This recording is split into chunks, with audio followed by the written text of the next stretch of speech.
Hello YouTube, welcome back to Custom Build Studios. Today we are going to build a PC which is based on a Ryzen 5 5600 and an RTX 3070 combo. Getting a GPU in 2021 it's really hard, but we managed to stack a GPU because we built the entire PC in 2020. I'll go through all the parts quickly.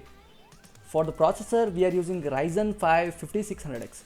It's a 6-core 12-thread monster of a Zen 3 chip which can handle anything we can throw at it when it comes to gaming, and it is more than sufficient to handle our RTX 3070. The motherboard that we are using here is MSI B550M Morta Wi-Fi, which has AX Wi-Fi and Bluetooth 4.0 as well. Has a really good VRM which can even handle a Ryzen 9 5950X easily. Here I am installing the processor by taking out the retention arm and installing the processor by the triangle notch and applying the thermal paste.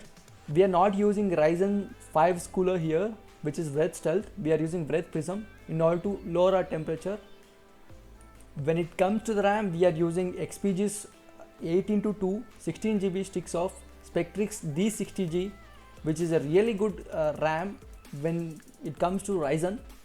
And for a boot drive we are using XPG's S5 SSD, which is one of the best NVMe SSD that you can buy under the budget, and it is more than sufficient for us to load Windows and install some softwares that are needed. When it comes to the cabinet, we are using Deepcool Matrix 55 V2 mesh without fan version. We are going to install fans to it. For the power supply we are using Cooler Master's MWE 750 watt 80 plus bronze certified power supply, which has 5 years of warranty. For extra fans we are going to remove the front mesh and we are going to install Anti-Sports SF120 fans to the front and the top. In total we are going to install 6 fans here in push and pull configuration. After I prepare the cabinet, it's time to install the motherboard inside the cabinet. This motherboard already has a IO shield installed, so we don't need to install IO shield, and we have to align the standoff so that the motherboard fits in properly.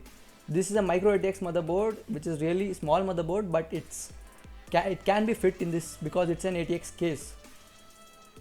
I prefer putting 8-pin EPS connector first because in order to put the motherboard down, it's a lot easier to.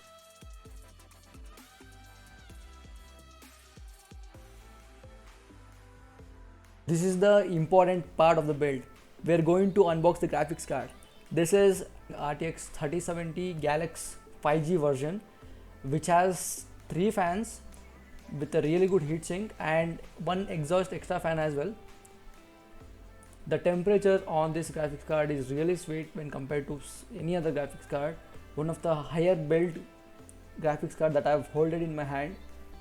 Let's come back to the motherboard. When specs are out of the way, let's install the graphics card. To install the graphics card, let's remove the PCIe bracket cover of the cabinet and install the graphics card in the first primary PCIe slot of the motherboard.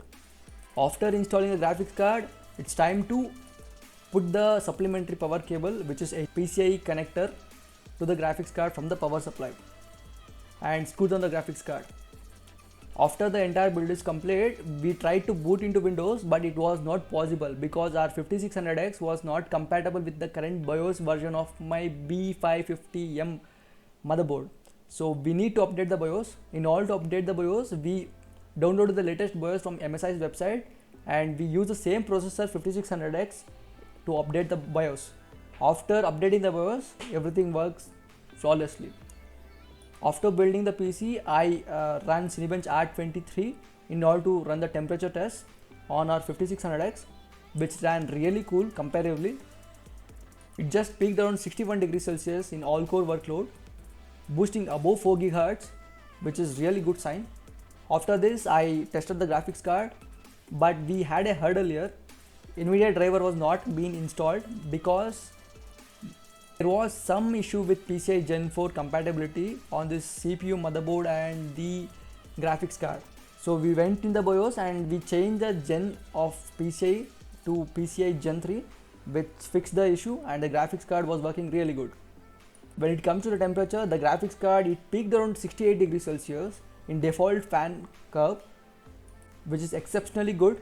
And while gaming also, it didn't even touch 70 degrees Celsius. All other tests passed, the build was super stable, and the build was complete. Thanks for watching. This is Kiran from Custom Builds. See you all guys on YouTube. Bye.